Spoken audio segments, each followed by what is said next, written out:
მოგესალმებით, ჩემო მეგობრებო. დღევანდელი ჩემი გამოსვლა მინდა დავუთმო იმ მნიშვნელოვან მოვლენებს, რომელიც განვითარდა ქვეყანაში. თქვენ ალბათ შეამჩნევდით, რომ კვლავად გრძელდება იერიშები ჩვენი რელიგიური გრძნობების წინ მიმართ. გუშინ მე არ ვიცი, ეს იყო უპრეცედენტო შემთხვევა, როდესაც ესე ღიად, ესე აშკარად დაუფარავად არა მარტო გაბუნიამ, არამედ იქ სტუდიაში მყოფმა ადამიანებმა, ნაცმოძრაობამ და მისმა სექტამ მთლიანად ფეხქვეშ გაშტილეს მართლმადიდებელთა გრძნობები. ვიღაც მარიამიო, ესე მიმართა გაბუნიამ, რომ და არავის არ გაუპროტესტებია იქ და ყველა აღტკინებული საუბრობდა იმ ღვთის გმობი მხატვრის თუ მხატვარი შეიძლება დაერქვას იმ ნამუშევარზე და ყველა საუბრობდა რაღაც ხელოვნებაზე თუ ხელოვნება შეიძლება ამას დაერქვას. ეს რომ გაკეთებულიყო, წარმოიდგინეთ თქვენ მუსლიმი მრევლის მიმართ. იქ რომ მუჰამედის კარიკატურა ყოფილიყო მსგავსი ტიპაჟით, ანუ იარაღით ხელში, რა მოყვებოდა ამ ყველაფერს. აიღებდნენ ყველაფერს არასამთავრობო ორგანიზაციები, ატყდებოდა ამბავი უშუალოდ პოლიტიკური პარტიების მხრიდან და შეიძლება რუსთავი 2-ის ოფისი საერთოდ აფეთქებულიც გვენახა ჩვენ, იმიტომ რომ კარგად მოგეხსენებათ მუსლიმი მრევლი როგორ აღიქვამს მისი რელიგიური გრძნობების შებრალვას, აი ისამ რომელმაც სხვათა შორის ქრისტესთან ერთად მუჰამედის შებრალვაც მოინდომა კარიკატურით იმ პრეზერვატივზე, მეორე თუ მესამე დღეს ამოღებული იქნა ეს მოხმარებიდან, იმიტომ რომ რასაც ისინი რაც გაზდით, იმას აკეთებენ და რაც ვერ გაზდით, იმასთან დაკავშირებით, რა თქმა უნდა, ქედმოხრილები არიან. ჩვენ სამწუხაროდ შევეჩვიეთ აი ამ ყველაფერს, ხოლო Facebook-ის რაღაცა შემოჭრითა და სტატუსების წერითა ვართ დაკავებული და ამასობაში ხედავთ, რომ მხოლოდ და მხოლოდ 15 წლის სერგი კაკაჩიას შერჩა რელიგიური გრძნობების შებრალვაზე, რომ რაღაცა რეაქცია გამოხატოს აი ამ ერთმა ახალგაზრდამ აჯობა 3 მილიონ ადამიანს. მე ახლა შორს ვარ იმაზისგან, რომ ახლა ის სახეში გარტყმა ვიღაცას მოუწონო, მაგრამ როდესაც სახელმწიფო არ აკეთებს, არ დგამს ნაბიჯებს, მაშინ იძულებულია მოქალაქე დაიცვას თავისი რელიგიური გრძნობები. და როდესაც ხედავთ, რომ პარლამენტი არაფრის დიდებით არ იღებს კანონს რელიგიური გრძნობების შებრალვის შესახებ და ვარდებით იმ სიტუაციაში, რომ ესე იგი ჩვენ გვირტყამენ, შეურაცხყოფას გვაყენებენ, ჩვენ ეს უნდა ვითმინოთ, თუ არ მოვითმეთ, გამოვალთ ფაშისტები და ჰომოფობები. და თუ კი ვიღაცას პიდარას უწოდებთ ან რაღაც რელიგიურ გრძნობებზე, სხვა კონფესიებზე იქნება საუბარი, მაშინ რეალურად ეს რა თქმა უნდა შებრალვად შეფასდება. ესე არ შეიძლება გაგრძელდეს, იმიტომ რომ ჩვენ თუ კი აი ესე გავაგზავნებთ და ყველაფერს წაუყურებთ, ძალიან მალე დაიჯება საქართველო, იმიტომ რომ ღვთისმშობლის წილქროთ ქვეყანაში, ღვთისმშობლის ასეთი შეურაცხყოფაზე თუ რეაქცია არ იქნა უშუალოდ ხელისუფლების მხრიდან და ხელისუფლების მხრიდან რა რეაქცია უნდა იყოს? სისხლის სამართლის კოდექსით უნდა იყოს დასჯადი ქმედება, ის რაც მაგალითად ეხა გუშინ გაბუნიამ გააკეთა, ის გუშინდელი ეთერის შემდეგ მერვე საპრობილეში უნდა გადაყვანილი იყო აუცილებლად, იმიტომ რომ როდესაც ადამიანი მილიონობით პიროვნების გრძნობებს შეურაცხყოფს, არ შეიძლება ის ადმინისტრაციული წესით იქნას დაჯარიმებული. თან ვიცით, რომ მე რამდენად აკეთებს ეს ადამიანი, ეს არ იყო რაღაცა შეცდომა, რაღაცა გაუთვალისწინებელი შემთხვევა. პირველ ჯერზე კარგად მოგეხსენებათ, 7 ქართველი ვაჟკაცი იქნა დაპატიმრებული და იგივე გაიმეორა მან ეხლაც უარეს ფორმებში კიდე. ანუ ეს იყო გათვლილი პროვოკაცია, მას აქვს სრული გარანტია იმისი, რომ არ დაიჯება, მოდით ეუბნება და გაბედეთ, დაგიჭერენ, მე კი კლავად წავიყვან გადაცემას და ჩვენ აი ამას ყველაფერს უყურებთ ესეთი ოლიმპიური სიმშვიდით. მე უნდა გითხრათ, რომ აღშფოთებული ვარ ასეთი პოლიტიკური სპექტრის აი ესეთი წაყრუებით.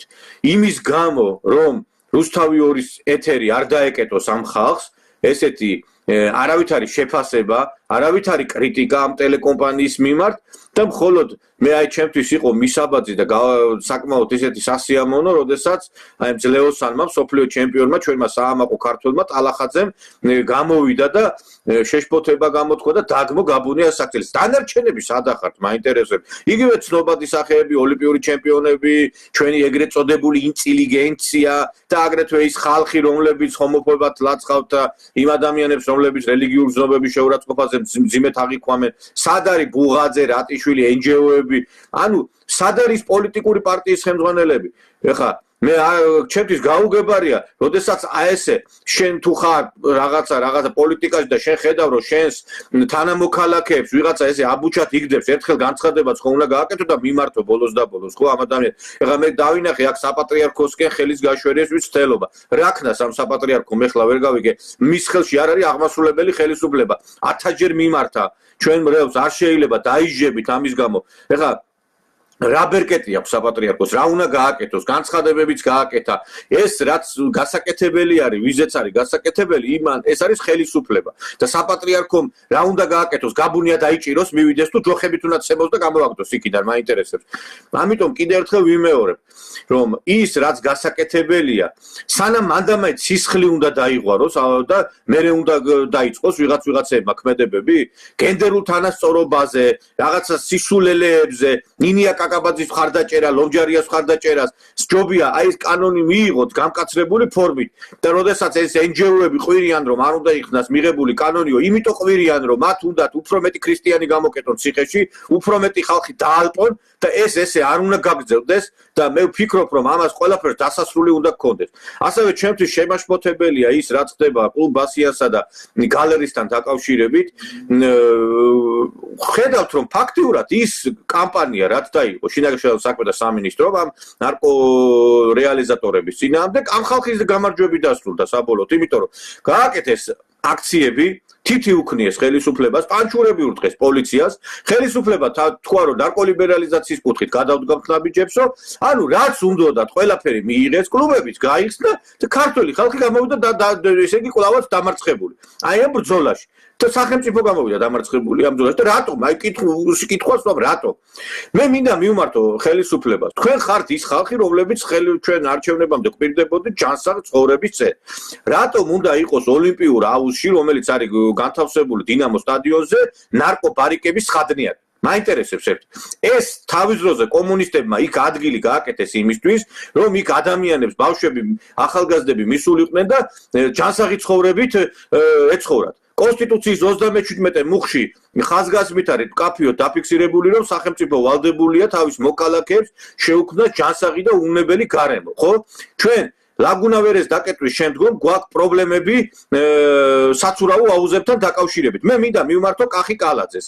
ჯერ ერთიც აი ოლიმპიური აუზი რო გაკეთდა ღარიბაშვილის დროს, არა და არა ღირსა იმას, რომ 4 თვე არის მარტო ფუნქციონირებს ის ოლიმპიური აუზი დიღომში და ვერაფრით ვერ გააკეთეთ ის, რომ გადახუროთ და მთელი წელი ფუნქციონირებდეს და მხოლოდ ამხელა ფული დაიხარჯა და ის აუზი ფუნქციონირებს წელიწადში მხოლოდ 4 თვე. აი ეს არის სირცხვილი.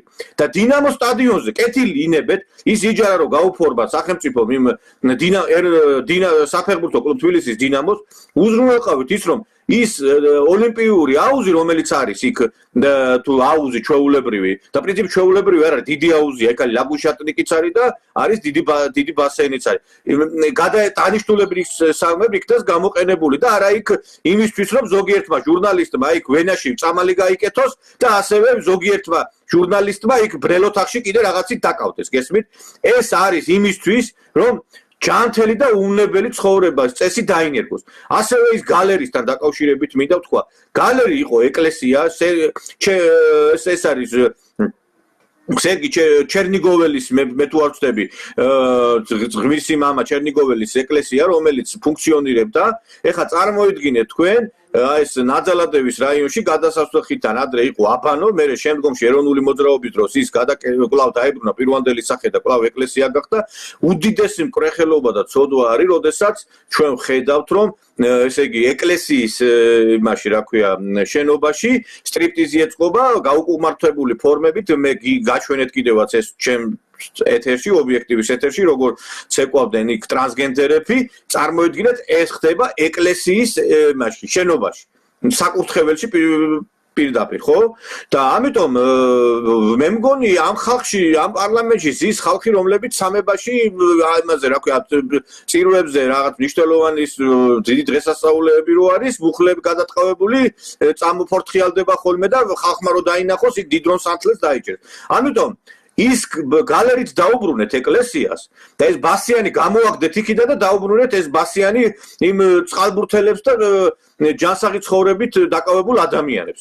და ბოლოს და ბოლოს კიდე ეს ჰუმანური ნარკოპოლიტიკა, ვინც არ უნდა თქვას, ეს ჩვენთვის მიუღებელია, იმიტომ რომ ერის გენოციდი მიდის იმითი, რომ ნარკოპოლიტიკა ესეთ მასშტაბებში და ესეთ ფორმებში არის. ომში არ დაღუპულა იმდენი ხალხი, რამდენიც ამ ნარკოტიკებით იღუპება და არავითარი ჰუმანური ნარკოპოლიტიკა საქართველოს არ ჭირდება, მით უმეტეს იმ ფონზე, როდესაც არ არის შექმნილი არავითარი კურნალობის დაწესებულები, სარეაბილიტაციო ცენტრები და ვერ გავიგე 3-4 ნარკობარი გაჭკუაზე უნდა იაროს თელმა ქვეყანამ და აი ესე პატივაყრილი ვიღაცეების მას უყუროთ ჩვენ კიდე ერთხელ ვიმეორე. აი ამ ბრძოლაში რაც დაიწყო ნარკორეალიზატორების წინააღმდეგ, ნარკორეალიზატორებმა და ნარკობარიგებმა მოიგეს 100-0. და როდემდე უნდა ვიყოთ აი ესეთ დღეში, როდემდე უნდა ვიყოთ აი ესეთ კაპიტულიანტური პოლიტიკის ქვეშ. მე კიდე მინდა მივმართო აი ამ ჩვენ პოლიტიკურ სპექტრს. რა არის მიზეზი, რა უნდა გახდეს კიდევ საფუძველი იმისა, რომ თქვენ ბოლოს და ბოლოს აქტიურ ქმედებებს მიმართოთ. მივმართავ ასევე იმ ადამიანებს, რომლებიც აი აქ Facebook-ში ხშირად რაღაცა მიმართვებს წერენ და გამოდიან. მე ბევრის მიმართ მაქვს ძალიან დიდი პატივისცემა. ბოლოს და ბოლოს ან წადით ეკლესიაში და იქ ადაგეთ სასულიერო იმითი, რა ქვია, ფორმით, ანუ ბლათ აღიკვეცეთ. ან თუ ერისკაცები ხართ, გამოდით და რაღაცა გააკეთეთ, იმიტომ რომ ამ ქვეყანა, ეს ქვეყანა თუ დაღუპისკენ არ თუ დაღუპული არ არის, დაღუპისკენ ნამდვილად მიდის, იმიტომ რომ ჩვენ ხედავთ, რომ გვეღუპება ახალგაზრდა თაობა, მიდის ნარკომანია, მესამე ადგილზეა საქართველოს ნარკომომხმარებელთა რიცხვში, მსოფლიოში და კატასტროფის პირასე ვართ. სრული აგერ ეხლახანს კიდე მაგალითად მინდა მოგადოთ ინფორმაცია, რომ დავითგარეჯში მოხდა ფრესკების წაშლა და კარგად ხვდებით ალბათ ეს საიდან მოდის, ეს არის აზერბაიჯანის კონტროლებადი ტერიტორია და მე როდესაც საინგილოზე ვლაპარაკობდი, აგერ საინგილო კი არა, აგერ აქითკენაც გვაქვს პრობლემები ჩვენ. ეგერ თურქეთი არ გვადღესასწაულებს დიდგორობას, ეგერ აფხაზეთი და სამაჩაბლოსთან დაკავშირებით პრობლემები გვაქვს, ანუ რა არის კიდე მეტი მიზეზი იმისა, რომ და აგერ სარწმუნოებაზე და ერზე რომ ასეთი შეურაცხყოფა მიდის, ეს ხო ამას ლაპარაკი ზედმეტია, ხო? ამიტომ ჩვენ თუ კი არ გადავდგამთ რაღაცა კონკრეტულ ნაბიჯებს და თუ კი პოლიტიკური სპექტრი არ დაიწყებს აქტიურ ქმედებებს, მაშინ უნდა გამოვიდეს ის ახალი ძალები, რომლებსაც შესწევთ რაღაც სიტუაციის კარდინალურად შეცვლა. დღეს ხალხი ელოდება რაღაც ახალ ძალას, იმიტომ რომ ფაქტია, რომ ნაცებს არავინ არ გაყვება, ოცნებასთან დაკავშირებით არის გარკვეული იმედგაცრუებები, ამიტომ ჩვენ ვფიქრობთ, რომ რაღაცა ახალი რეალობის წინაშე უნდა ჩამოყალიბდეს მთელი ერი, იმიტომ რომ ეს გაგრძელება შეუძლებელია მოხდეს, იმიტომ რომ ჩვენს წინააღმდეგ მოქმედებს ქართული მედია, რომელიც ნაყიდი აქვს ჯორჯ შოროს, ჩვენს წინააღმდეგ მოქმედებს ეს NGO-ები, მოქმედებს სოროსის ლეკვები და ფაქტიურად ღმერთის ანაბარავად დატოვებული მხოლოდ. თუ მაგალითად ჩვენს მეზობლებს ყველას თავის რაღაცა ვიღაცის იმედი აქვს, საქართველოს არის ერთადერთი ქვეყანა, რომელიც განწირული არის მარტოობისთვის, მხოლოდ უფალია ჩვენი მფარველი და ამიტომ უფლის შემწეობით შესაძლებელია ჩვენ გადავჭრათ პრობლემები და ის პოზიციები, რომ აი ვიღაცა დაილაპარაკებს იქ უცხოეთში და იმას უყუროთ, მაშინ გამოდის, რომ ჩვენი წინაპრები ტყილა იქნებდნენ ხმალს, ტყილა ბრძოლობდნენ დამოუკიდებლობისთვის, თავისუფლებისთვის, მაშინ დავით აღმაშენებელს უნდა ეთქვა, რომ მე კაცო რაში მაინტერესებს, ეგ არაბები გადამიწყვიტავენ ბედს, ვახტანგ გორგასალსაც ეგრე უნდა ეფიქრა, თამარ მეფესაც ისინიც იტყოდნენ, კაცო ჩვენ რაში ვართ, პატარა ქვეყანა ვართ, ჩვენ მაინც გადაგვიწყვიტავენ. აი ესეთი პოზიციებით რო გვეცხოვრა ჩვენ წინაპრებს, მაშინ აქამდეც ვერ მოვიდოდით. იცი რა არის, ღმერთმა თქვა თუ გინდა გეშველოს ხელი გაანძრიეოდა. კი, გასაგებია, რომ დიდი სახელმწიფოები ბევრს ყვეტავენ, მაგრამ ჩვენც რაღაცა გვეკითხება და ჩვენც უნდა დავანახოთ იმ სოფლიოს, რომ ცოცხლები ვართ, იმიტომ რომ რაღაცა მართლა არ უნდა ვიყოთ რაღაც საქონლის პოზიციაში, რომ საქონელივით რაღაცა ვიღაცამ გვიყიდოს და გავყიდოს რა. და თათ ასეც არ არის საქმე, რომ ვიღაცა იყიდება და შეიძლება გაიყიდოს ისე, რომ იმას არ ეკითხებიან, ვისაც ყიდიან. ამიტომ თუ კი გვინდა გადავრჩეთ, უნდა აქტიური მოქმედებები დავიწყოთ. აი კლავიატურზე კლაშატყლუში და რაღაცეების გულის გულზემ ჯიღის ცემა უნდა დამთავრდეს და ჩვენ უნდა დავიწყოთ ბრძოლა ქვეყნის განთავისუფლებლად. დღეს ქვეყანა დაპყრობილი ყავს სოროსის ლეკვებს. გადახედეთ ტელევიზიებს ვინ არის, ვინ გამოდის, ნარკორეალიზატორები, ნარკობარიგები და პროსტიტუტკები მოძღრავენ ჩვენ. დღეს ტელევიზორს რო ჩართავ, კაცი იფიქრებ რომ სხვა ქვეყანაში ცხოვრობ. და კიდევ ერთხელ ვიმეორებ ბევრს თუ გონია, ეხლა მე ზოგიერთი ტვინაღძობი ჟურნალისტის სისწავი კითხე, კაცო ისაო რა ქვია, სულ უყურებ თუ ამასო, მე ღმერთი ხوار შეურაცხავიო, იმან შეურაცხო. მაშინ ეგრე რო ეცხოვრა იქ ჩვენს წინაპრებს, ეხლა კარგად დღეში ვიყავით. რას ნიშნავს ტელეკომპანია, წამყვანი ტელეკომპანიები და ვიღაცები თუ შეურაცხყოფენ, შენ არ გეხება?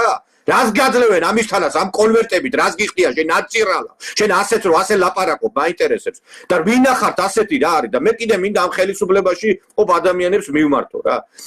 15 წლის ბიჭმა გვაჩვენა ჩვენ უშიათი თავდადება და თავგანწირვა. თუ როგორ შეიძლება ადამიანმა თავი გაწიროს შენი ქრისტიანობისათვის. ის ბიჭი რო შეიჭრა იქ იმ ნარკობარიგებისა და ნარკუშების გარემოცვაში, არავის გარანტია არ ქონა რომ ცოცხალი გამოვიდოდა, იმიტომ რომ ნარკოტიკების მაშინ რა ქვია, გაბრუებული ადამიანი რას გაუკეთებს ადამიანს, რომელიც შერბის იქ კაცმა არ იცის, მაგრამ ამ ბიჭმა თავი გაწირა და გვიჩვენა ჩვენ რომ თავი უნდა გავწიროთ ჩვენ და ხელისუფლებაში ყოფ ადამიანებსაც მივმართავ, ვიცით? ყაენი ჭკუაზე არ უნდა ვიაროთ ჩვენ და ყველას მოგმართავთ. კიდევ ერთხელ ვიმეორებ, დღეს საქართველოში არის ცოტნე დადიანობის, დემეტრე თავდადებულობის დრო, იმიტომ რომ აი ესე უკვე თუ ჩვენ ვიფიქრებთ, ვაიმე ჩემ ცოლშვის რა ეშველება, იქ ფული დამეკარგება, იქ კონვერტით აღარ გამომიგზავნიან რაღაცას, მაშინ იცი რა გეტყვი, ას გეტყვი, ჩვილებსაც დაკარგავთ. აი ესეთი ნარკუშები გეყოლებათ, როგორიც იქ რუსთაველზე არიან. დაიცავთ გონია? და მე რა სიზამთ მაინტერესებს. ის ფულები ოხრად შეგჭებათ. ერთ-ერთი მერი ცხეთი მისი რა ქვია, რაიონის მერის შვილი ახალგაზრდა გოგო მოუყვანეს ეგრე მყარი, იმიტომ რომ ის გაბრუებული წამალში გარდაიცვალა. თქვენც მოგიტანენ ასე შვილებს. ძალიან მალე თუ ასე გააგრძელებთ. რაში გჭირდებათ ეს ფულები მაინტერესებს. დღეს არის თავგანწირვის დრო.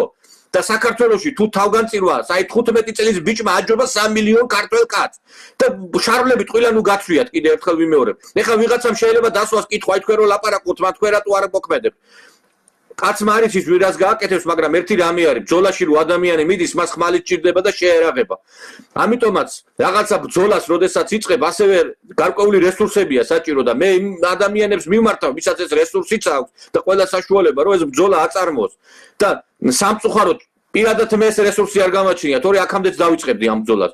იმიტომ რომ მე რა შემიძლია, იმას ვაკეთებ, განცხადებები იქნება, აქტიურობა იქნება, თუ ის სამოქალაქო პოზიცია იქნება. ამიტომ კიდევ ერთხელ ვიმეორებ, ქადაგებლის როლში აღარ არის ყოფნა საჭირო და ქართულ ხალხსაც მინდა მივმართო, აი აქ ზოგჯერ რო იმაშვებით, რო ლაპარაკობთ, რო აი რო კრიტიკულად, როდესაც რაღაც აქციები იმართება, ვეგხედავ თქვენ. აი იმ ხალხს მინდა მივმართო, ვინც აქ დიდგულზე არის და რაღაცა Facebook-ებში რა ქვია სტატუსებს, გამოდით. არ არის დრო იმის უკვე დრო ლაპარაკი რომ იმასთან არ დავდგები, ამასთან არ ვიქნები, ის არ მომწონს, იმას თვალწუდი ფერი აქვს, თვალების, იმას თმები შეკრეჭილი აქვს სუდად და რაღაცა, იმიტომ დამთავრდა. დავით აღმაშენებელი რომ მიდიოდა ბრძოლაში, თქვენ გონიათ ეხლა იქ ან თამარ მეფე, იქ ყველა თანამოაზრეები იყო, უბრალოდ ქვეყანა აერთიანებდა, ქვეყნის სიყვარული მათ. ამიტომ კიდევ ერთხელ ვიმეორებ. დღეს არის ყოფნა არ ყოფნის საკითხი. ან გამარჯვება, ან სიკვდილი და ესე დგას საკითხი. აქედან გამომდინარე, ყველამ ერმაც, ბერმაც, ხელისუფლებამაც, რომლებიც იქ არიან ეროვნული ძალები, ვიცი ამ ხელისუფლებაში ყველა არ არის სოროსის ლეკვი. კეთილი ინებეთ და გამოფხიზდით, იმიტომ რომ კიდევ ერთხელ ვიმეორებ, მე ძალიან აღტკაცებული ვარ, მე უკვე შიოს ქადაგებებით. თქვენ შვილებს იმას კი არ შთაუნერგავთ, რომ სამშობლო გიყვარდეთ და თავი გაწირეთ სამშობლოსათვის. იმას ეუბნები, შვილო, თქვენ უნდა წავხვიდეთ კარგად, ისწავლოთ კემბრიჯში, ოქსფორდში, მასახელოთ, პირველი პირი უნდა გახდეთ. არც ერთი თქვენთაგანი, უბრალოდ ბევრი თქვენთაგანი არ ეუბნება იმას, რომ შვილო, თქვენ სამშობლოსთვის უნდა მოკვდეთ, მონა უნდა იყოს სამშობლოსი. პირველი არის სამშობლო და მერე არის პირადი კეთილდღეობა. ჩვენი ქვეყანა დგას და მერე ჩვენი ცოლშვილი და მერე მოდის ყველაფერი. პირველი არის ქვეყანა და უფალი. ამიტომ თუ ჩვენ აი ესეთ არ ვიფიქრებ და აი ესეთი გზნობები არ გვექნება, კიდევ ერთხელ ვიმეორებ, დაღუპულები ვიქნებით. პირველი არის ქვეყანა და უფალი და მერე მოდის ჩვენი ოჯახები. ოჯახებზე რო გვეფიქრა ჩვენ წინაპარს, მაშინ აღარ უნდა ებრძოლათ, იმიტომ რომ ის მათი სიკვდილის შემდეგ და მათი ლიკვიდაციის შემდეგ ოჯახებს უნადგურებდნენ ჩვენ წინაპრებს. ამიტომ კიდევ ერთხელ მოგმართავთ. დღეს არის თავგანწირვის პერიოდი. დღეს აი 15 წლის ბიჭმა მოგცა მაგალითი. შევიდა იქ იმპერიის ზურგში და თავი გაწირა, კაცმა არ იცოდა ეს ცოცხალი გადარჩებოდა თუ არა. სხვათა შორის თამარ ჩერგოლეიშვილი გამოეკიდა მოსაკლავად და კიდე იქ ვიღაცები მოკალით ციხეში დაალპერო. ამიტომ კიდე ერთხელ გეუბნებით. ძალიან ახლოსა ვართ ჩვენ გარდაცვალებასთან. იმიტომ რომ ნუ გონია თქვენ რომ უფლის ჩეული ერი იყო ისრაელი და უამრავი ტანჯვა მოულინა უფალმა. იმიტომ რომ ძალიან შეცოდეს და ამიტომ როდესაც ღვთისმშობელს აი ესე გვიგინებენ და ესე უფალს გვიგინებენ და ჩვენ აი ესე Facebook-ით სტატუსებს წერთ მარტო ამის გამო დავიჯებით კიდე ერთხელ ვიმეორებ. დავიჯებით ძალიან კაცრად და თუ გინდათ რომ გადავჭეთ უნდა დავიწყოთ აქტიური მოქმედებები ხელისუფლების შიგნიდან და ხელისუფლების გარედანაც.